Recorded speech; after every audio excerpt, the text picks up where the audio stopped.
stigma-stigma yang banyak di masyarakat ini tentang datang ke kedokteran jiwa itu bisa nanti obatnya banyak dan sebagainya. Itu apa sih yang bisa kita lakukan? Agar supaya kita menjadi lebih baik lagi. Artinya kan kualitas hidup kita juga lebih bagus ya. Betul. Nah, intinya jangan menganggap ini suatu aib, tapi ini memang harus kita obati seperti itu. Walaupun sedikit, bagaimana sih cara kita untuk membebaskan pasung ini?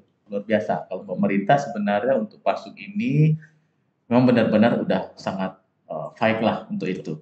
Tinggal bagaimana masyarakat dan informasi itu sampai kepada masyarakat semuanya. Pelayanan kesehatan jiwa terbaik idaman masyarakat, ya harus kita dukung ya. Harus. Dan harus bersungguh-sungguh lah ya kan di sini ya. Karena siapa yang bersungguh-sungguh akan berhasil. Betul. Lihat ya. Iya, betul. Ya. Bagus sekali. Iya.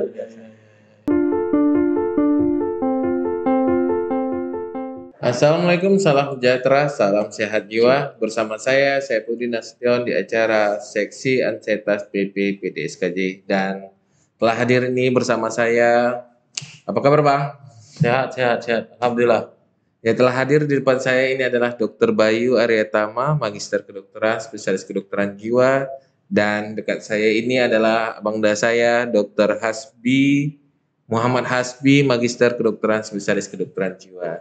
Dan pada hari ini nih Bang, kita itu akan membahas tentang pelayanan kesehatan yang merupakan menjadi idaman masyarakat. Jadi memang kan Bang, kalau kita lihat-lihat nih untuk menjadi pelayanan kesehatan jiwa terbaik idaman masyarakat, yang dimana pada tema kita hari ini, memang untuk masyarakat sendiri mungkin masih berpikiran tidak baik ya bisa dibilang, yang dimana banyak sekali sekarang kita dulunya mendengar, tapi sekarang udah nggak boleh lagi bahwa kalau ke psikiater atau ke dokter jiwa itu adalah orang gila ya kan.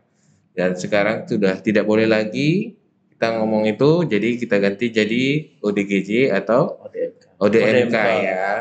Oke. Orang dengan gangguan jiwa dan orang dengan masalah kejiwaan. Benar sekali. Jadi kan Bang, sesuai dengan tema kita ini adalah pelayanan kesehatan jiwa terbaik idaman masyarakat.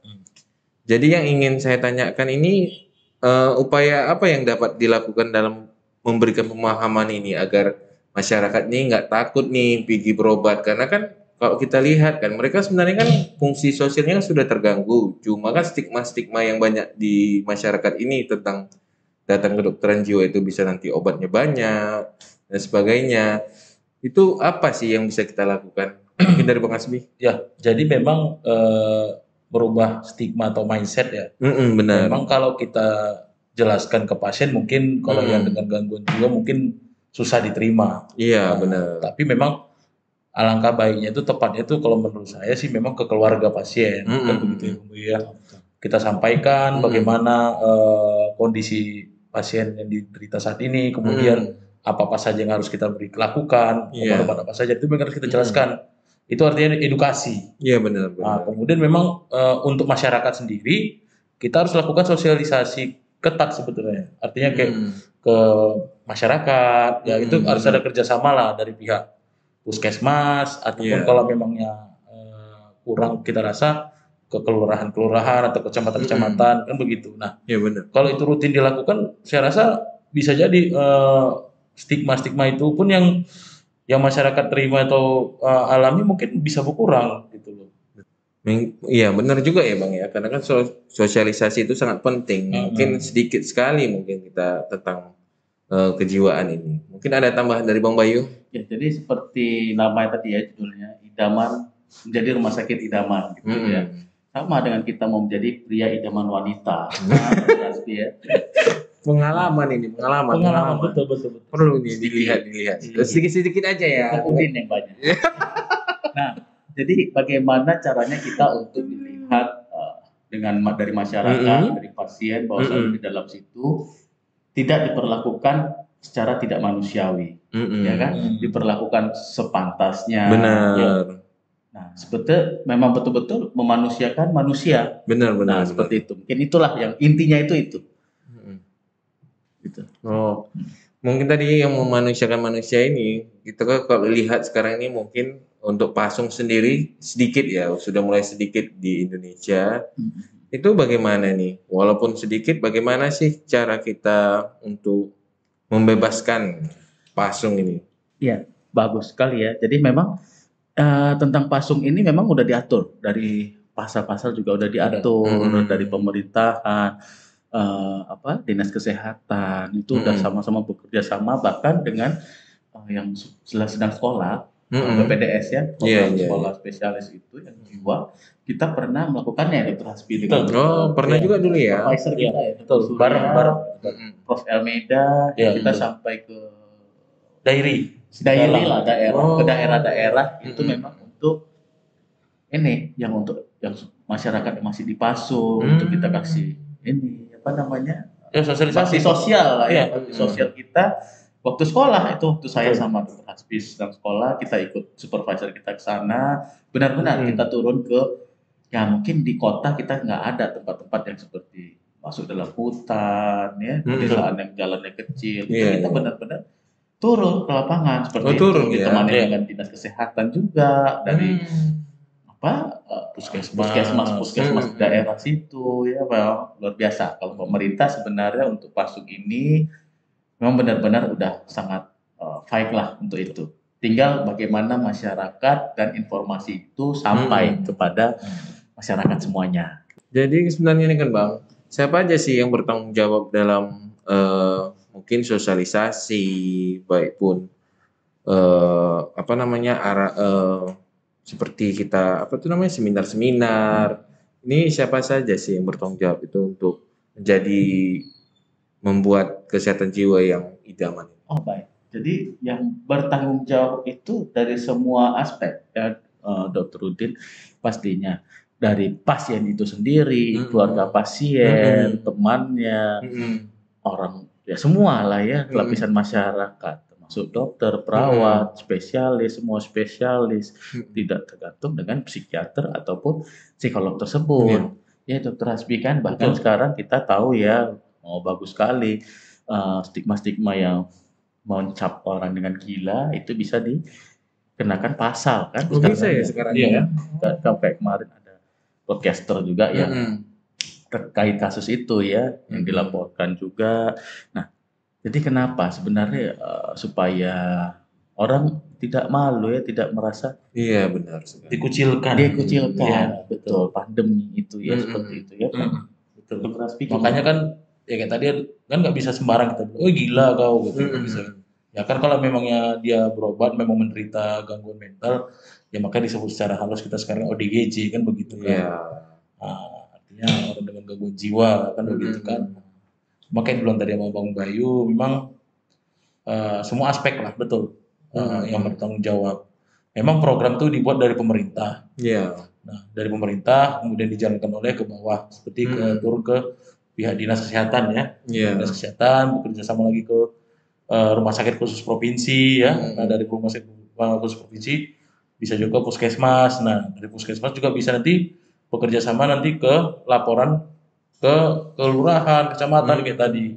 Nah hingga tadi sampai lagi ke keluarganya. Itu pun memang selain nggak bisa juga kita harapkan dari pihak-pihak pemerintahan juga kalau memang pihak keluarga tidak memberitahu gitu kan. Karena banyak kan yang itu dikasih stigma tadi, wah dari aib lah mereka merasakan begitu kan. Nggak usah dikasih tahu lah gitu kan. Jadi nggak tahu gitu.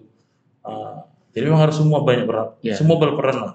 Ya seperti kita inilah kan, alhamdulillah ya, puji Tuhan kita bersyukur juga perhimpunan kita PDS KJI membuat acara seperti ini, yang dimana sekarang orang melihat YouTube ya, online ini, online casting seperti itu kan, jadi semua mendengar, semua mendapat pengetahuan bahwasannya orang dengan gangguan jiwa itu bukan hal yang memalukan, bukan hal yang harus dihindari atau dikucilkan ya. Karena apa? Karena dengan mereka berobat, mereka berkonsultasi, mudah-mudahan mereka bisa jadi lebih produktif lagi, quality of life-nya lebih baik lagi seperti itu.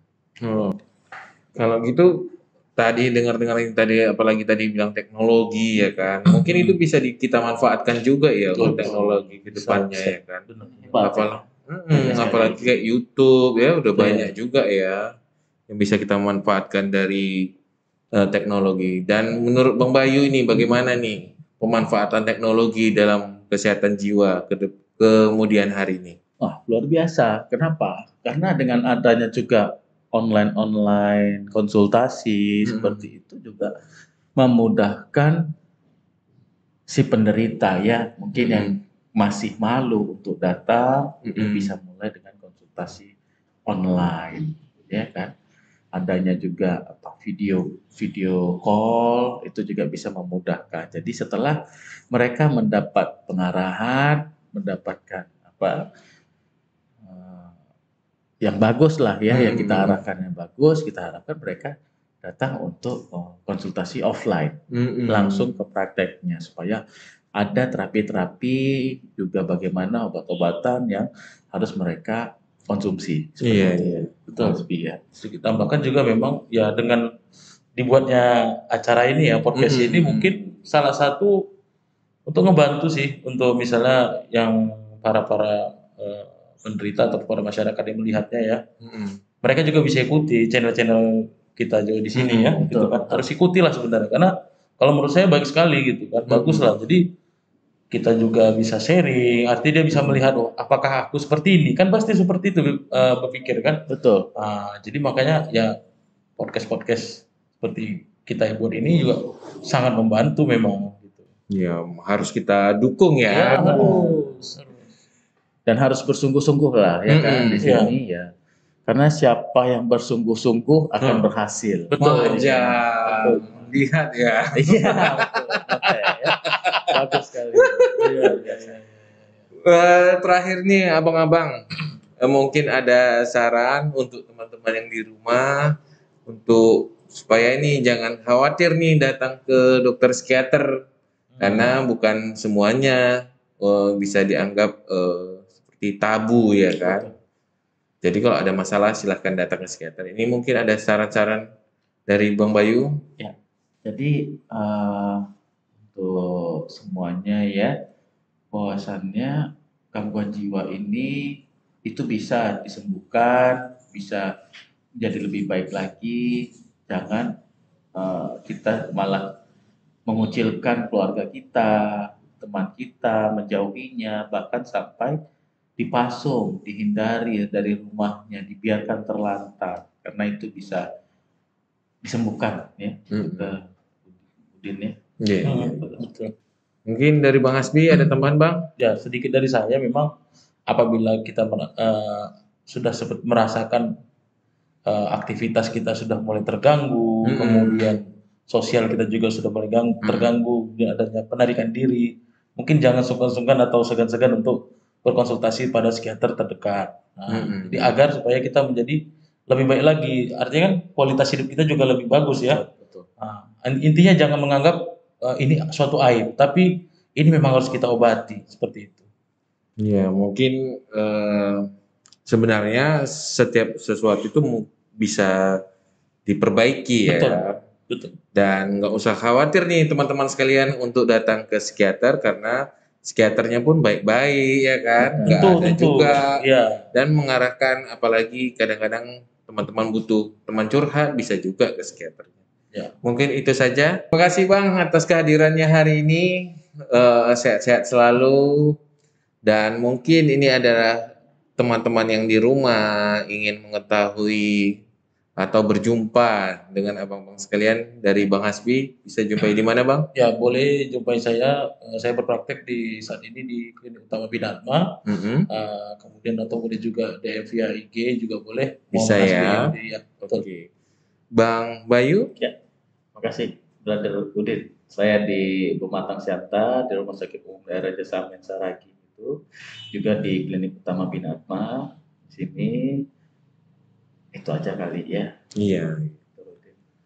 Mungkin akhir kata saya mengucapkan tiada kesehatan tanpa kesehatan jiwa. Assalamualaikum, salam sejahtera, salam kesehatan jiwa.